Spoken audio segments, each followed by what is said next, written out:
Te-ai întrebat vreodată de ce unii oameni par să atragă în mod natural respectul, în timp ce alții se luptă constant să fie luați în serios? Cum ar fi dacă ar exista un set de atitudini care ar putea nu numai să câștige respectul celorlalți, ci și să-i dezarmeze pe cei care încearcă să-l minimalizeze?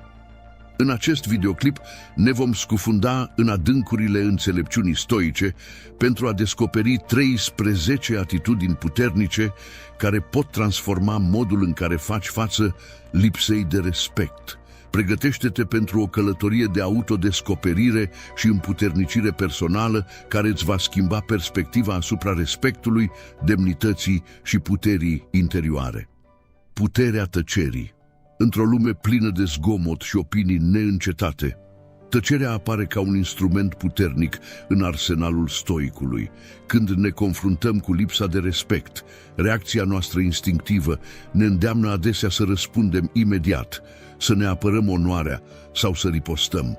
Cu toate acestea, stoicii antici, precum Marcus Aurelius și Epictetus, ne învață că adevărata putere constă în capacitatea de a rămâne calm și tăcut în fața provocărilor. Tăcerea, atunci când este folosită strategic, nu este un semn de slăbiciune, ci o demonstrație de forță interioară și autocontrol. Imaginează-ți că te afli într-o situație în care cineva încearcă să te diminueze public. În loc să reacționezi impulsiv, alegi să rămâi tăcut, observând îndeaproape. Acest act simplu, dar profund, poate declanșa o serie de efecte surprinzătoare. În primul rând, tăcerea îl derutează pe agresor, care se așteaptă la o reacție emoțională. Fără această reacție de a alimenta conflictul, lipsa de respect își pierde adesea forța, lăsându-l pe agresor neînarmat. În plus, tăcerea oferă un moment prețios de reflecție.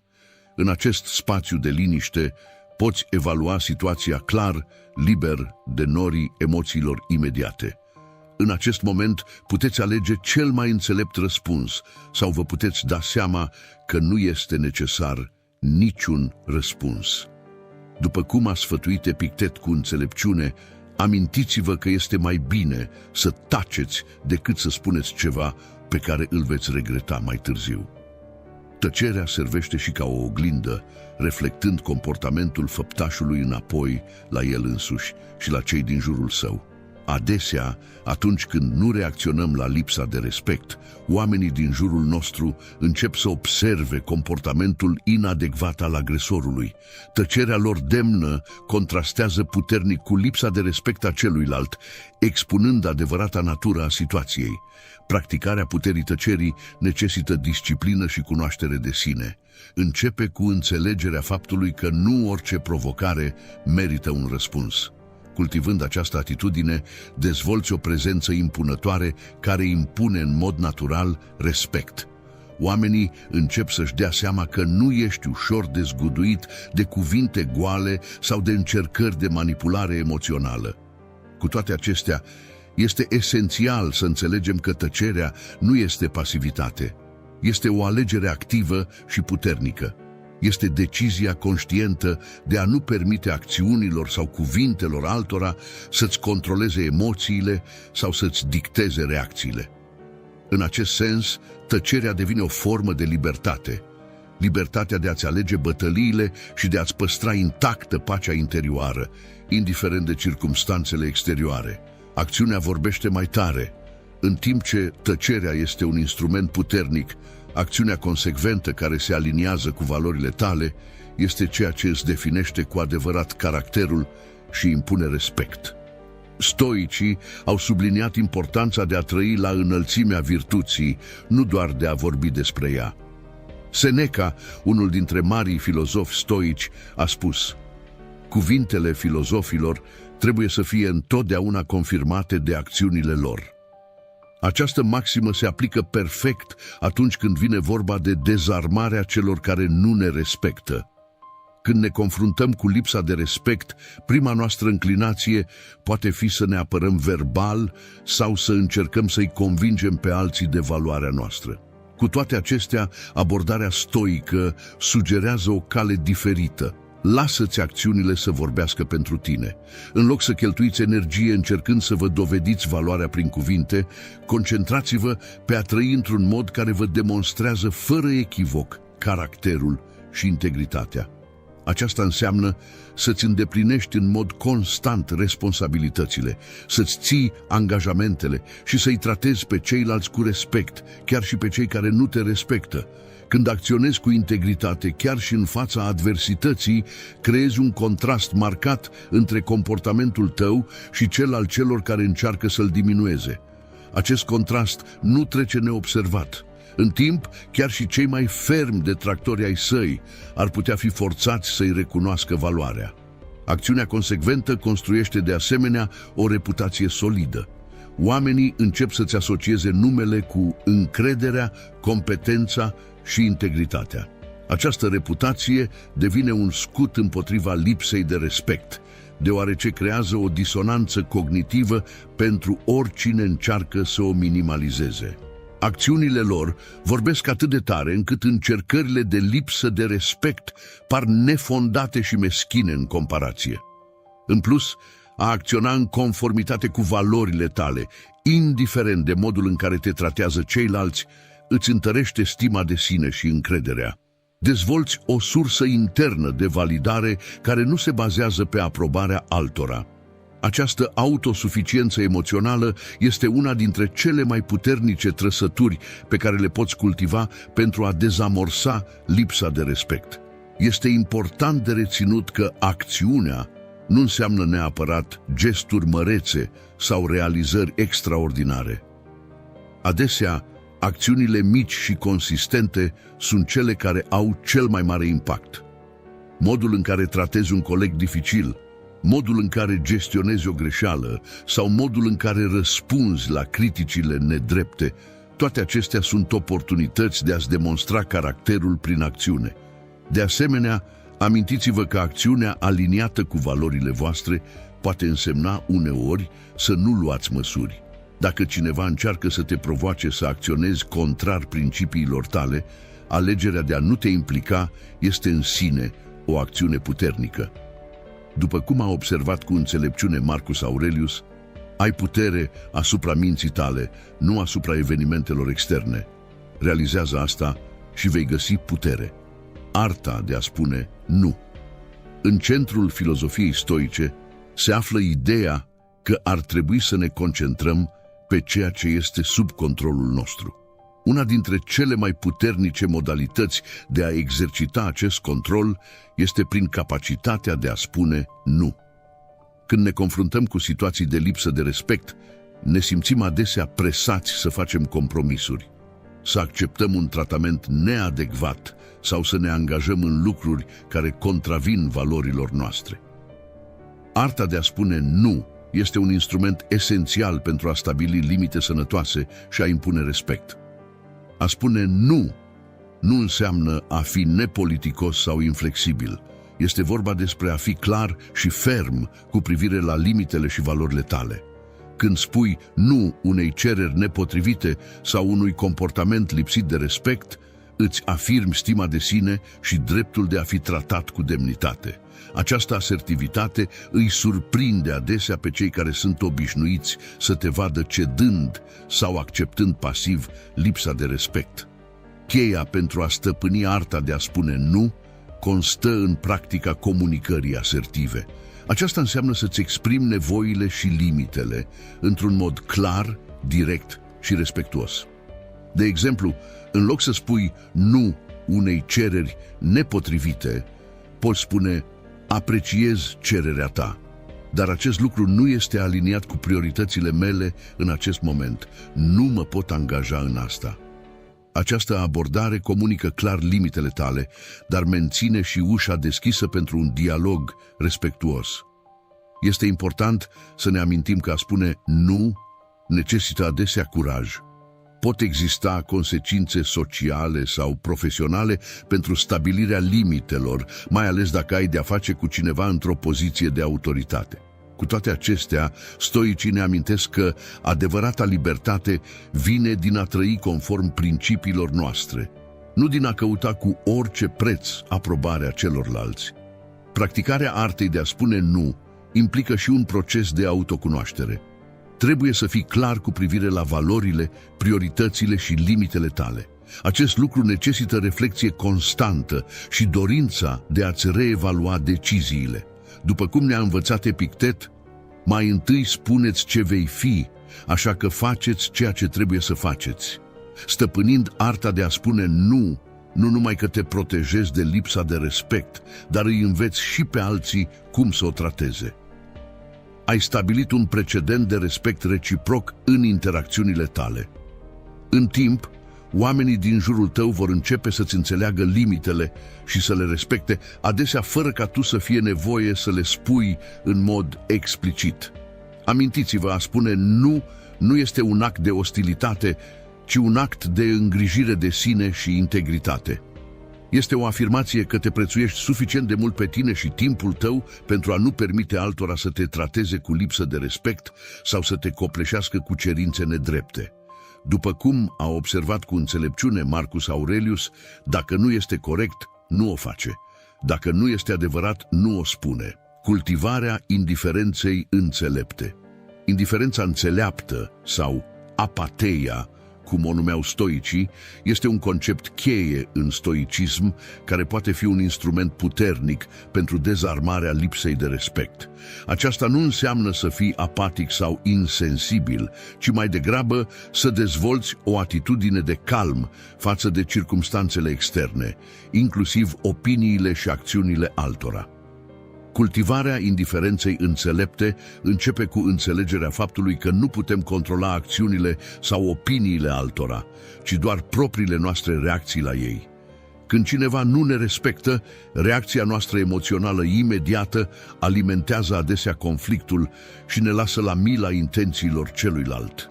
Indiferența înțeleaptă ne permite să creăm un spațiu între stimul, lipsa de respect și răspunsul nostru, permițându-ne să alegem o reacție mai aliniată cu valorile și obiectivele noastre pe termen lung. A practica indiferența înțeleaptă nu înseamnă a ignora lipsa de respect sau a permite altora să ne trateze rău. Mai degrabă înseamnă să nu permitem lipsei de respect celorlalți să ne afecteze starea emoțională internă sau percepția valorii de sine. Înseamnă recunoașterea faptului că comportamentul lipsit de respect al altora spune mai multe despre ei decât despre noi. O modalitate practică de a cultiva această atitudine este prin exercițiul mental stoic de a vedea lucrurile în mod obiectiv. Când ne confruntăm cu lipsa de respect, putem face o pauză și încercăm să vedem situația dintr-o perspectivă imparțială. Întreabă-te, ce ar vedea un observator neutru în această situație? Acest lucru poate ajuta la separarea faptelor obiective de interpretările emoționale, permițând un răspuns mai echilibrat. Un alt aspect important al indiferenței înțelepte este practica recunoștinței. Stoicii au subliniat importanța aprecierii a ceea ce avem, mai degrabă decât a resentimentelor față de ceea ce nu avem sau de ceea ce fac alții. Când ne confruntăm cu lipsa de respect, putem alege să ne concentrăm pe lucrurile pozitive din viața noastră, pe oamenii care ne prețuiesc și pe calitățile pe care le avem. Această schimbare de focalizare poate contracara impactul negativ al lipsei de respect. Indiferența înțeleaptă implică și practica autoreflecției. Când cineva nu ne respectă, în loc să reacționăm imediat, ne putem întreba: de ce mă deranjează atât de mult? Ce dezvăluie despre propriile mele temeri sau nesiguranțe? Această autoanaliză poate duce la perspective valoroase despre noi înșine și ne poate ajuta să dezvoltăm o încredere în sine mai profundă, care este mai puțin afectată de opiniile celorlalți. Este important de reținut că cultivarea indiferenței înțelepte este un proces treptat. Nu este vorba despre suprimarea emoțiilor, ci despre dezvoltarea unei relații mai echilibrate cu ele. Cu timp și practică s-ar putea să descoperi că încercările de a nu respecta ceilalți au din ce în ce mai puțină putere asupra ta. După cum spunea Epictet, nu lucrurile în sine ne tulbură, ci interpretările noastre despre ele. Scutul autodisciplinei.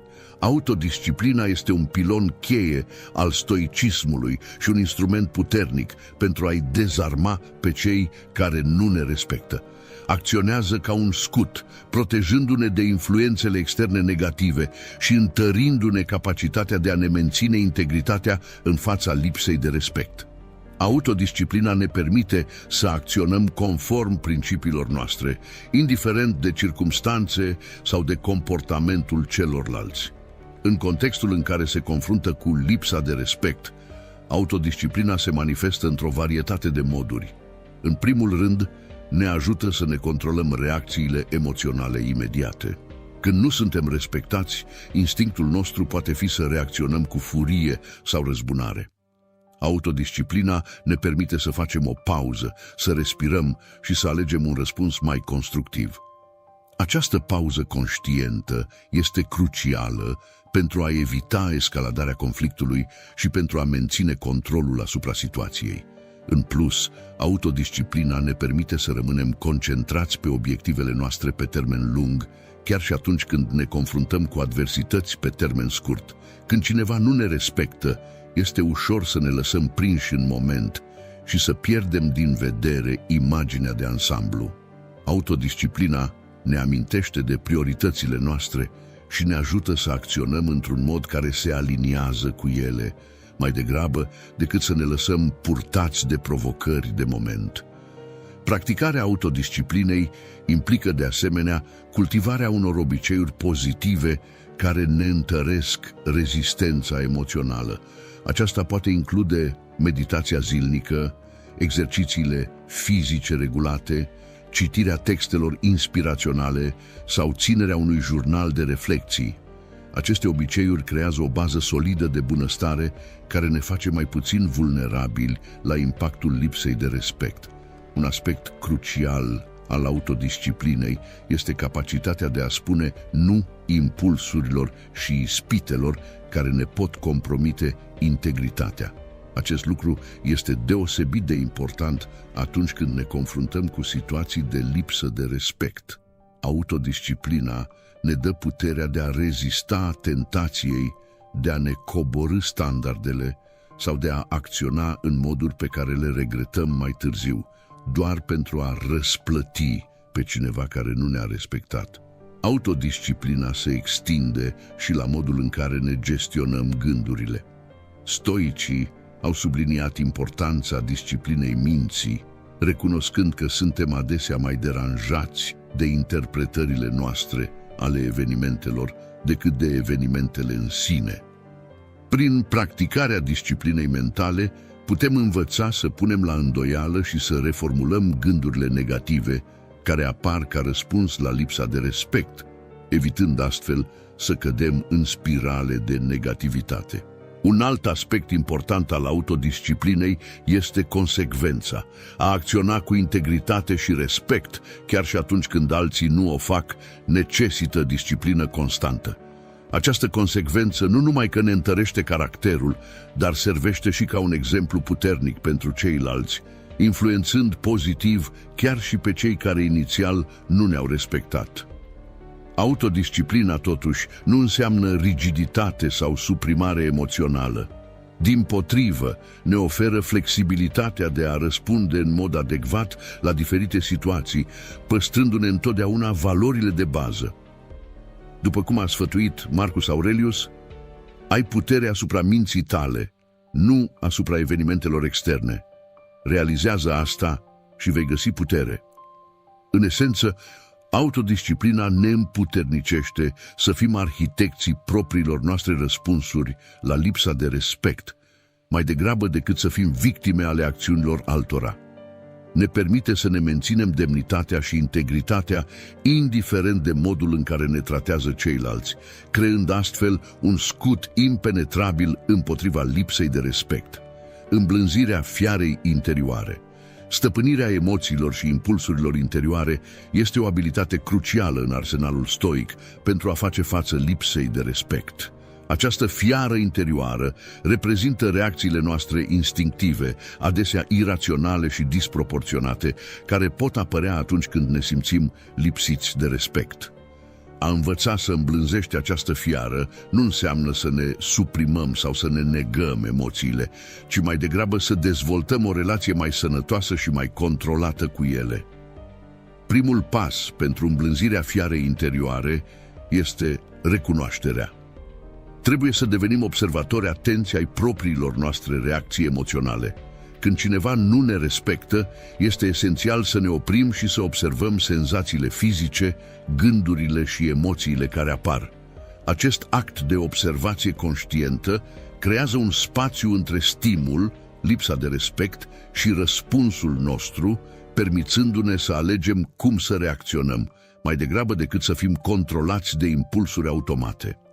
Practica autoreflecției este fundamentală în acest proces. Întreabă-te, de ce reacționez așa? Ce spune această reacție despre mine și convingerile mele? Adesea descoperim că reacțiile noastre intense la lipsa de respect sunt înrădăcinate în nesiguranțe mai profunde sau convingeri limitative despre propria noastră valoare. Identificarea acestor rădăcini ne permite să lucrăm la stima de sine și încrederea noastră într-un mod mai concentrat. Un alt aspect important este dezvoltarea unor strategii pentru a calma fiara interioară atunci când este trezită. Tehnicile de respirație conștientă, numărarea până la 10 înainte de a răspunde sau utilizarea afirmațiilor pozitive pot fi instrumente puternice pentru calmarea emoțiilor intense. Meditația regulată sau practica mindfulness ne pot crește, de asemenea, capacitatea de a rămâne calmi în situații stresante. Este esențial să ne amintim că îmblânzirea fiarei interioare nu înseamnă să nu ne simțim niciodată furioși sau răniți atunci când suntem lipsiți de respect. Aceste emoții sunt naturale și își au locul lor. Scopul este de a dezvolta capacitatea de a simți aceste emoții fără a fi controlat de ele. După cum ne-a învățat Epictet, nu contează ceea ce ți se întâmplă, ci modul în care reacționezi la asta. O parte din procesul de îmblânzire a fiarei interioare implică reinterpretarea situațiilor de lipsă de respect într-un mod mai constructiv. În loc să vedem lipsa de respect ca pe un atac personal, putem alege să o vedem ca pe o oportunitate de a ne practica răbdarea, compasiunea sau asertivitatea. Această schimbare de perspectivă poate transforma situațiile potențial negative în oportunități de creștere personală. Practica iubirii sorții, amor faci, un concept stoic, poate fi deosebit de utilă aici. Aceasta implică acceptarea și chiar îmbrățișarea provocărilor cu care ne confruntăm, inclusiv lipsa de respect, ca oportunități de a ne întări caracterul. Adoptând această mentalitate, putem reduce puterea pe care lipsa de respect față de ceilalți o are asupra noastră. Îmblânzirea fiarei din interior înseamnă de asemenea cultivarea emoțiilor pozitive și constructive. Practicarea recunoștinței, empatiei și compasiunii, chiar și în fața lipsei de respect, poate ajuta la contracararea reacțiilor negative. Acest lucru nu înseamnă să ignorăm sau să permitem lipsa de respect, ci mai degrabă să răspundem la ea într-un mod care să reflecte valorile noastre cele mai înalte. În cele din urmă, este important să ne amintim că îmblânzirea fiarei interioare este un proces continuu. Vor fi momente în care vom reacționa în moduri de care nu suntem mândri. Important este să folosiți aceste experiențe ca oportunități de învățare și creștere, revenind întotdeauna pe calea autocontrolului și a înțelepciunii interioare. Forța vulnerabilității. Vulnerabilitatea, adesea văzută ca slăbiciune, este de fapt unul dintre cele mai puternice instrumente pentru dezamorsarea lipsei de respect.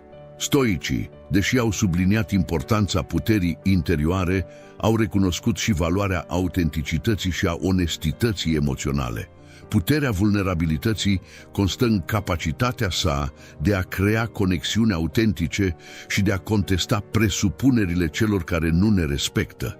A fi vulnerabil nu înseamnă să ne expunem fără discriminare sau să permitem altora să ne abuzeze. Mai degrabă, este vorba despre a avea curajul de a ne arăta adevăratul sine, cu toate imperfecțiunile și nesiguranțele noastre. Când ne confruntăm cu lipsa de respect, tendința noastră naturală poate fi să ridicăm ziduri emoționale și să ne ascundem în spatele unei fațade de indiferență sau agresivitate. Cu toate acestea, alegerea de a fi vulnerabil poate schimba complet dinamica interacțiunii. Exprimând sincer modul în care lipsa de respect ne afectează, fără acuzații sau ostilitate, îi putem surprinde pe cei care nu ne respectă. Această abordare dezarmează adesea agresorul, care se poate aștepta la o reacție defensivă sau agresivă. Vulnerabilitatea umanizează interacțiunea, amintindu-i celeilalte persoane că are de-a face cu o ființă umană reală, cu sentimente și experiențe complexe. Practica vulnerabilității implică, de asemenea, recunoașterea și recunoașterea propriilor defecte și limitări. Acest lucru nu înseamnă să te minimalizezi, ci mai degrabă să demonstrezi umilință și dorința de a învăța și de a crește. Când cineva ne critică sau ne lipsește de respect, putem răspunde cu o atitudine deschisă: s-ar putea să ai dreptate. Sunt dispus să ascult și să înțeleg perspectiva ta. Această abordare nu numai că dezamorsează potențialele conflicte, dar deschide și spațiu pentru dialoguri constructive. Vulnerabilitatea ne permite de asemenea să stabilim limite mai eficient. Prin comunicarea deschisă a nevoilor și limitelor noastre, fără agresivitate sau defensivă, creăm un mediu de respect reciproc. De exemplu, am putea spune: când îmi vorbești așa, mă simt lipsit de respect. Mi-aș dori să putem găsi o modalitate mai pozitivă de a comunica. Este important de reținut că a fi vulnerabil necesită curaj. Expunerea adevăratelor noastre sentimente și gânduri ne expune riscului de respingere sau ridiculizare. Cu toate acestea, stoicii ne amintesc că adevărata valoare vine din interior, nu din opiniile altora. După cum a spus Seneca, nimeni nu te poate răni fără consimțământul tău. Practica vulnerabilității ne ajută de asemenea să dezvoltăm o stimă de sine mai profundă și mai autentică. Acceptându-ne imperfecțiunile și împărtășindu-le cu ceilalți, ne eliberăm de nevoia constantă de aprobare externă. Acest lucru, la rândul său, ne face mai puțin susceptibili la impactul lipsei de respect. În plus, vulnerabilitatea poate inspira reciprocitate. Când ne arătăm umanitatea, adesea îi încurajăm pe alții să facă același lucru. Acest lucru poate transforma relațiile antagoniste în conexiuni mai empatice și mai înțelegătoare. Cu toate acestea, este esențial să practicați vulnerabilitatea cu discernământ. Nu toate situațiile sau oamenii merită deschiderea noastră emoțională. Înțelepciunea constă în a ști când și cu cine să fii vulnerabil. După cum a sfătuit Marcus Aurelius, trăiește o viață bună. Dacă există Dumnezei și sunt drepți, atunci nu le va păsa cât de devotat ai fost, ci te vor primi pe baza virtuților pe care le-ai trăit. Empatia ca armă secretă. Empatia, capacitatea de a înțelege și de a împărtăși sentimentele altei persoane, poate părea un răspuns contraintuitiv la lipsa de respect. Cu toate acestea, în filosofia stoică, empatia apare ca un instrument puternic pentru a-i dezarma pe cei care nu ne respectă. Prin cultivarea empatiei, nu numai că ne menținem integritatea morală, dar creăm și oportunități de a transforma interacțiunile negative în experiențe constructive. Primul pas pentru a folosi empatia ca armă secretă este să recunoști că lipsa de respect vine adesea dintr-un loc de durere, nesiguranță sau ignoranță. Când cineva ne tratează rău, reacția noastră instinctivă poate fi să răspundem la fel sau să ne închidem emoțional. Cu toate acestea, dacă putem face un pas înapoi și încercăm să înțelegem ce poate motiva comportamentul celeilalte persoane, deschidem ușa către un răspuns mai plin de compasiune și mai eficient. Practicarea empatiei nu înseamnă să fii de acord cu comportamentul lipsit de respect sau să-l lași să continue. În schimb, înseamnă să abordezi situația cu o minte deschisă și o inimă plină de compasiune. Ne putem întreba, prin ce ar putea trece această persoană care o determină să acționeze în acest fel? Această schimbare de perspectivă poate transforma răspunsul nostru din reactiv în proactiv. Empatia ne permite, de asemenea, să răspundem la lipsa de respect într-un mod care să abordeze nevoile de bază ale celeilalte persoane. De exemplu, dacă percepem că lipsa de respect vine dintr-un loc de nesiguranță, putem alege să răspundem cu afirmare și încurajare, mai degrabă decât cu represalii. Această abordare surprinde adesea abuzatorul și poate duce la o schimbare pozitivă în dinamica relației. În plus, practica empatiei ne ajută să ne menținem propria pace interioară în fața lipsei de respect. Înțelegând că comportamentul celorlalți are adesea mai mult de a face cu propriile lor lupte interne decât cu noi, putem evita să luăm lipsa de respect personal. După cum ne-a învățat Epictet, când cineva te înfurie, să știi că propria ta opinie este cea care te irita. Empatia poate fi, de asemenea, un instrument puternic pentru stabilirea eficientă a limitelor.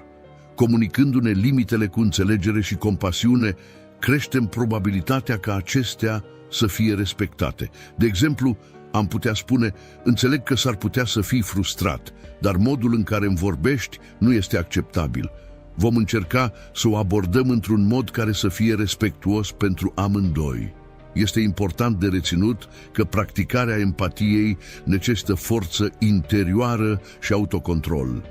Poate fi dificil să menținem o postură empatică atunci când ne simțim atacați sau neapreciați. Cu toate acestea, stoicii ne amintesc că adevărata putere vine din respectarea principiilor noastre, chiar și în circumstanțe dificile. Empatia ne permite, de asemenea, să vedem dincolo de comportamentul imediat și să recunoaștem umanitatea comună în toți oamenii, chiar și în cei care nu ne respectă. Această perspectivă mai largă ne poate ajuta să răspundem cu înțelepciune și compasiune, mai degrabă decât să reacționăm cu furie sau resentimente. În cele din urmă, practicând empatia în mod constant, nu numai că dezamorsăm lipsa de respect pe moment, dar creăm și un mediu care încurajează respectul reciproc pe termen lung. După cum a spus Marcus Aurelius, cel mai bun mod de a te răzbuna pe un inamic este să nu devii ca el. Jocul soliter. Răbdarea este o virtute care este adesea lăudată, dar rareori practicată în mod constant, mai ales atunci când ne confruntăm cu lipsa de respect. Cu toate acestea, în filosofia stoică, răbdarea apare ca un instrument puternic pentru a-i dezarma pe cei care nu ne respectă. Este un joc pe termen lung, în care perseverența și calmul devin cei mai mari aliați ai noștri. Primul pas pentru a stăpâni jocul soliter este să recunoști că schimbările semnificative se întâmplă rareori instantaneu. Când cineva ne lipsește de respect, este firesc să dorim o rezolvare imediată sau o schimbare rapidă de comportament. Cu toate acestea, adevărata transformare, fie în noi înșine sau în alții, necesită adesea timp. După cum a observat Seneca cu înțelepciune, norocul favorizează mintea pregătită, iar răbdarea este doar o astfel de pregătire mentală. A practica răbdarea nu înseamnă a fi pasiv sau a accepta lipsa de respect la nesfârșit. Mai degrabă, este o formă activă de rezistență. Implică să rămâi ferm în principiile și valorile tale, chiar și atunci când te confrunți cu provocări repetate. Este capacitatea de a persista în a-i trata pe ceilalți cu respect, chiar și atunci când nu primim același lucru în schimb. Un aspect crucial al jocului soliter este gestionarea așteptărilor.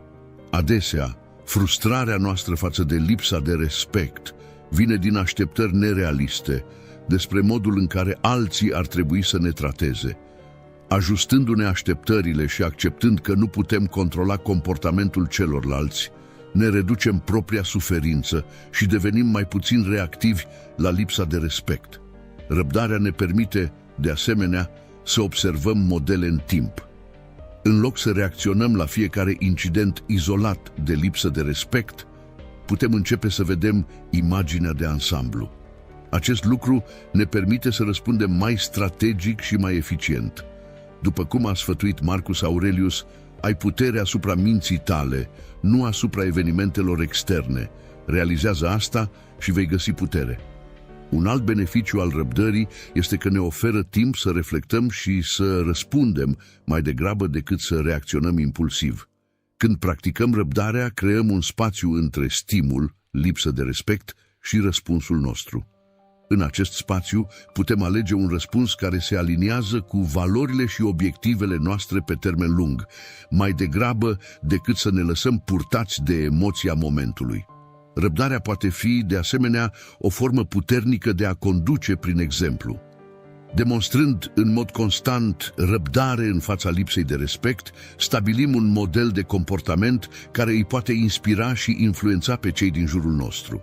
În timp, această abordare a pacientului poate duce la schimbări pozitive în mediu și în oamenii cu care interacționăm. Este important să ne amintim că răbdarea nu este infinită. O parte a jocului răbdării este să știi când să stabilești limite ferme sau când să te îndepărtezi de situații cronice, lipsite de respect. Răbdarea înțeleaptă implică discernământ cu privire la când să îndure și când să schimbi direcția. Practicarea răbdării necesită de asemenea îngrijire de sine. Confruntarea constantă cu lipsa de respect poate fi epuizantă din punct de vedere emoțional. Prin urmare, este esențial să găsim modalități de a ne reîncărca și de a ne menține echilibrul intern. Aceasta poate include practici precum meditația, exercițiile fizice, hobby-urile satisfăcătoare sau timpul petrecut cu cei dragi. În cele din urmă, jocul răbdării ne învață că adevărata putere nu este în a-i controla pe ceilalți, ci în a ne controla propriile reacții și atitudini. După cum a spus Epictet, niciun om nu este liber dacă nu este stăpân pe sine. Stăpânind arta răbdării, nu numai că dezarmăm lipsa de respect, dar cultivăm și o forță interioară de neclintit. Îmbrățișarea disconfortului. În călătoria spre dezarmarea lipsei de respect, unul dintre cele mai puternice și paradoxale concepte ale stoicismului este ideea de a îmbrățișa disconfortul. Această abordare contravine instinctelor noastre naturale de a evita situațiile neplăcute, dar oferă o perspectivă transformatoare asupra modului de a face față lipsei de respect și altor adversități. Primul pas pentru a îmbrățișa disconfortul este să recunoști că creșterea și puterea provin adesea din situații dificile. Stoicii credeau că dificultățile nu sunt obstacole care trebuie evitate, ci oportunități de a dezvolta virtutea și caracterul. După cum spunea Seneca, dificultățile întăresc mintea, la fel cum munca întărește corpul. Când ne confruntăm cu lipsa de respect, tendința noastră naturală poate fi să fugim, să evităm persoana sau situația, sau să încercăm să eliminăm disconfortul cât mai repede posibil. Cu toate acestea, îmbrățișând disconfortul, alegem să înfruntăm situația direct. Acest lucru nu înseamnă să cauți în mod activ lipsa de respect, ci mai degrabă să fii dispus să rămâi prezent și implicat atunci când apare. O tehnică utilă pentru a îmbrățișa disconfortul este practica stoică a vizualizării negative sau premeditatio malorum. Aceasta implică imaginarea în avans a situațiilor incomode sau lipsite de respect cu care ne putem confrunta. Pregătindu-ne mental pentru aceste situații, le reducem impactul emoțional atunci când apar efectiv și ne simțim mai echipați pentru a le face față. Îmbrățișarea disconfortului înseamnă, de asemenea, să fim dispuși să avem conversații dificile și să stabilim limite, chiar și atunci când ne face să ne simțim inconfortabil. Prea des permitem lipsei de respect să continue pentru că ne temem de disconfortul de a o confrunta. Îmbrățișând acest disconfort, câștigăm puterea de a ne apăra valorile și nevoile. Un alt aspect important al îmbrățișării disconfortului este practica autoreflecției sincere. Acest lucru poate implica examinarea motivului pentru care anumite forme de lipsă de respect ne afectează atât de profund. Adesea, disconfortul pe care îl simțim este înrădăcinat în propriile noastre nesiguranțe sau răni din trecut. Confruntându-ne cu aceste adevăruri incomode despre noi înșine, putem dezvolta o rezistență mai profundă. Este esențial să ne amintim că îmbrățișarea disconfortului nu înseamnă tolerarea abuzului sau a rămânerii în situații toxice cronice. Este vorba despre dezvoltarea puterii de a face față provocărilor în mod constructiv, nu de a te supune unor tratamente dăunătoare. După cum a sfătuit Marcus Aurelius, dacă ești tulburat de ceva extern, durerea nu se datorează lucrului în sine, ci estimării tale despre el, și pe aceasta aveți puterea să o revocați în orice moment. Practica de a îmbrățișa disconfortul ne ajută de asemenea să dezvoltăm o toleranță mai mare la stres și adversitate.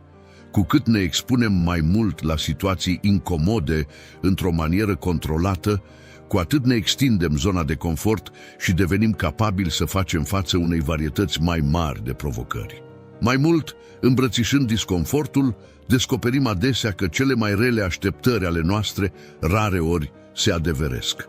Acest lucru poate duce la o reducere a fricii și anxietății în jurul situațiilor potențial lipsite de respect, permițându-ne să le abordăm cu mai mult calm și încredere. În cele din urmă, îmbrățișarea disconfortului ne învață că pacea noastră interioară și stima de sine nu depind de circumstanțe externe confortabile sau de un tratament respectuos constant față de ceilalți. Dezvoltăm o putere interioară care ne permite să ne menținem demnitatea și integritatea, indiferent de modul în care ne tratează ceilalți. După cum a observat cu înțelepciune Epictet, dificultățile sunt cele care arată ce sunt oamenii.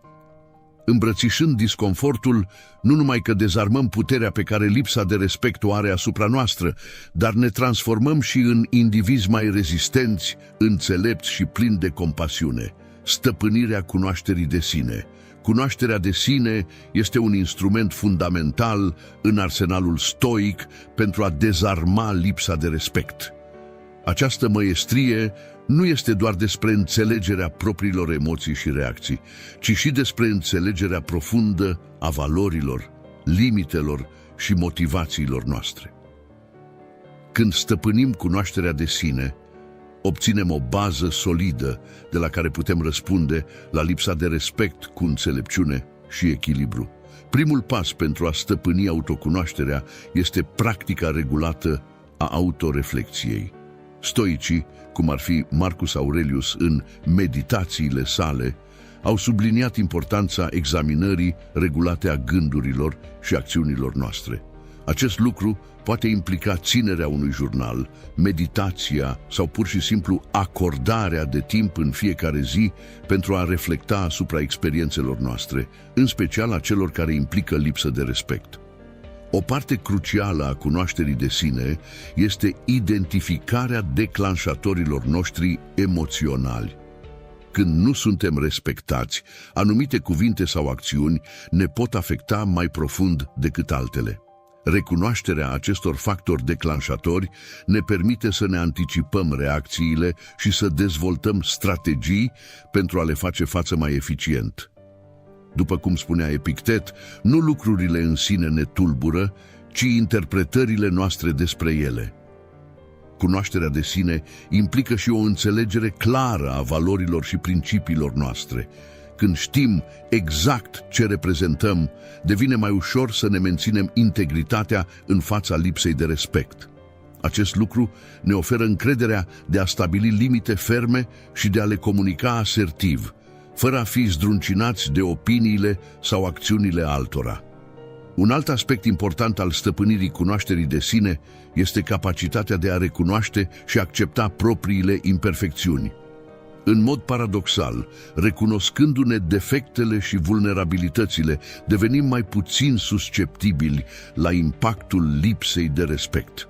Acest lucru se datorează faptului că stima noastră de sine nu mai depinde de aprobarea constantă a celorlalți, ci mai degrabă de propria noastră acceptare și angajament față de creșterea personală. Practica cunoașterii de sine ne ajută, de asemenea, să distingem între critica constructivă și lipsa de respect autentică. Uneori, ceea ce percepem inițial ca lipsă de respect poate fi o oportunitate de creștere deghizată. Cunoscându-ne bine, putem evalua feedback-ul mai obiectiv și putem discerne ce este util de ceea ce este de fapt dăunător. Un element cheie în stăpânirea cunoașterii de sine este înțelegerea propriilor noastre narațiuni interne. Adesea, impactul lipsei de respect este amplificat de poveștile pe care ni le spunem despre ce înseamnă. Examinând și atunci când este necesar, rescriind aceste narațiuni, ne putem schimba fundamental răspunsul la lipsa de respect. Cunoașterea de sine ne permite, de asemenea, să recunoaștem când ne proiectăm propriile frici sau nesiguranțe asupra altora. Uneori, putem interpreta acțiunile neutre ca fiind lipsite de respect din cauza propriilor noastre experiențe din trecut sau a credințelor limitative. Recunoașterea acestui lucru ne permite să răspundem într-un mod mai echilibrat și mai plin de compasiune. Stăpânirea cunoașterii de sine nu este o destinație finală, ci o călătorie continuă. După cum a remarcat Seneca, pe măsură ce îmbătrânim, încă nu am învățat. Fiecare interacțiune, fiecare experiență de lipsă de respect devine o oportunitate de a ne aprofunda înțelegerea despre noi înșine. În cele din urmă, conștientizarea de sine ne permite să ne alegem răspunsurile la lipsa de respect, mai degrabă decât să reacționăm automat. Ne permite să ne accesăm înțelepciunea interioară și să acționăm în conformitate cu cele mai înalte valori ale noastre, chiar și în situații dificile.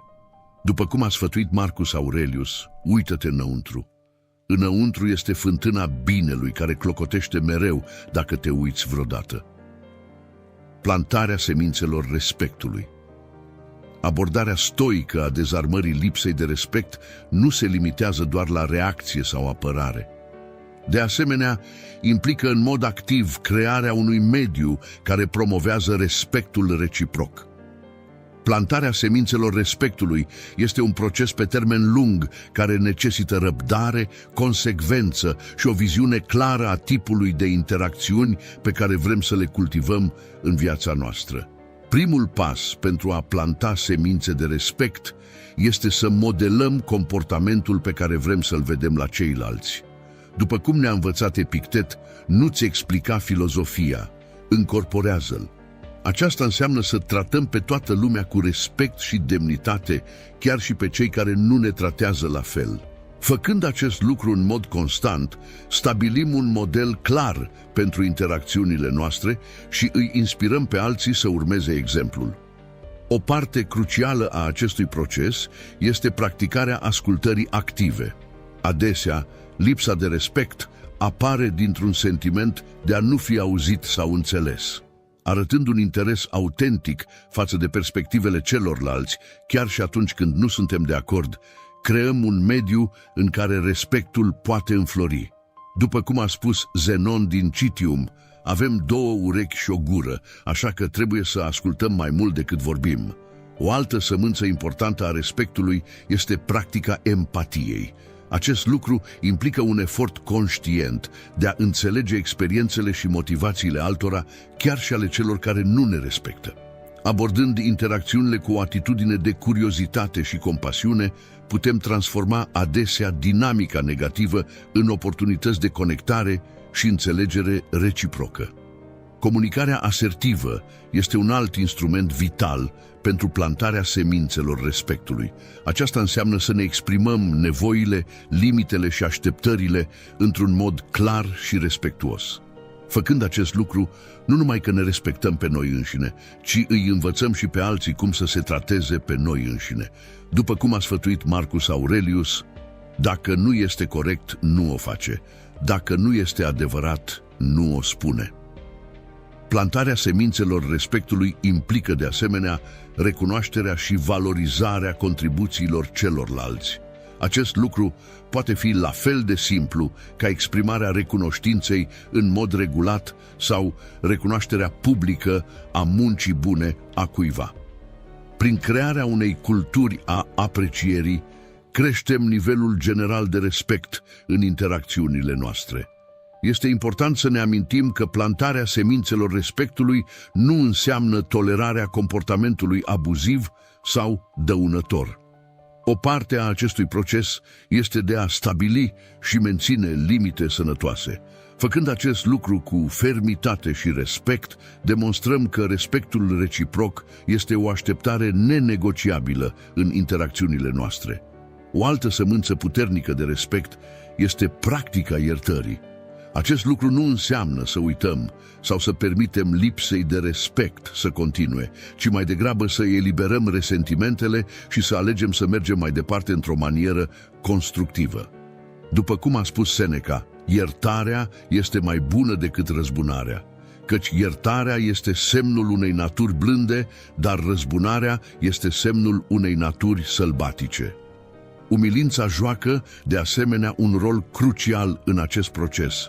Recunoașterea și recunoașterea propriilor greșeli, scuzele atunci când este necesar și deschiderea la feedback sunt modalități puternice de a cultiva un mediu de respect reciproc.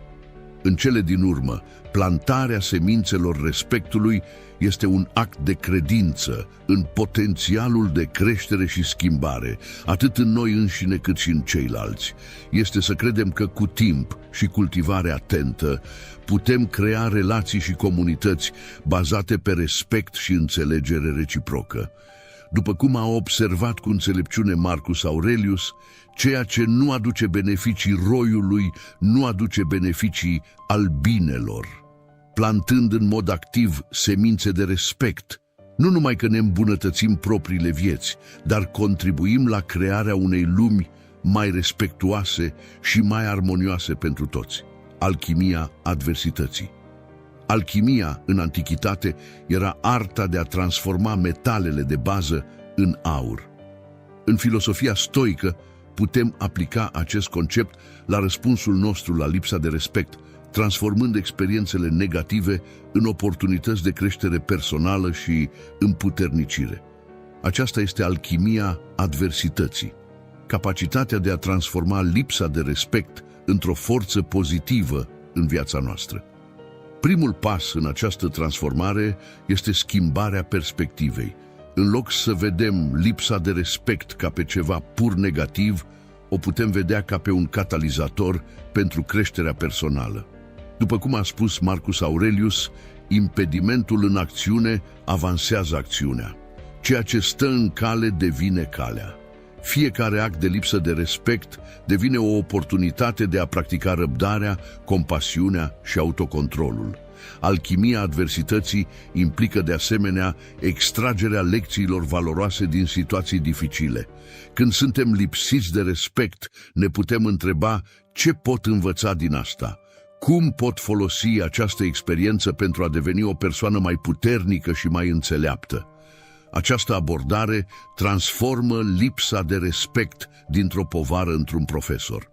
O altă parte crucială a acestui proces este practica reinterpretării cognitive, o tehnică pe care stoicii au folosit-o cu mult înainte de a fi numită de psihologia modernă. Acest lucru implică reformularea conștientă a interpretărilor noastre asupra evenimentelor negative. De exemplu, în loc să ne gândim această persoană nu mă respectă pentru că sunt inadecvat, am putea gândi această persoană acționează lipsit de respect din cauza propriilor lupte interne care nu au nimic de a face cu mine. Alchimia adversității ne învață și să dezvoltăm o antifragilitate emoțională, un concept introdus de Nassim Nicholas Taleb, dar care reflectă principiile stoice. A fi antifragil înseamnă nu numai să reziști la stres, ci să devii mai puternic din el. Fiecare experiență de lipsă de respect pe care o depășim ne face mai rezilienți și capabili să facem față provocărilor viitoare. Mai mult, această alchimie ne permite să transformăm lipsa de respect în compasiune, înțelegând că comportamentul lipsit de respect vine adesea dintr-un loc de durere sau ignoranță. Putem dezvolta empatie pentru cei care nu ne respectă. Acest lucru nu justifică acțiunile lor, dar ne eliberează de ciclul resentimentelor și represaliilor. Practica recunoștinței este un alt element puternic în această alchimie. Ne putem antrena mintea să găsească aspecte pentru care să fim recunoscători chiar și în situații de lipsă de respect. Poate că experiența ne învață ceva valoros despre noi înșine sau ne oferă posibilitatea de a practica o virtute pe care vrem să o cultivăm. În cele din urmă, alchimia adversității ne amintește că valoarea noastră nu este diminuată de lipsa de respect față de ceilalți. După cum ne-a învățat Epictet, amintiți-vă că nu cel care vă jignește sau atacă este cel care vă insultă, ci părerea voastră despre insultă. Rămânând fermi în valoarea noastră intrinsecă, transformăm potențialul rău al lipsei de respect într-o afirmare a propriei noastre puteri și demnități. Dacă ați ajuns până aici, felicitări!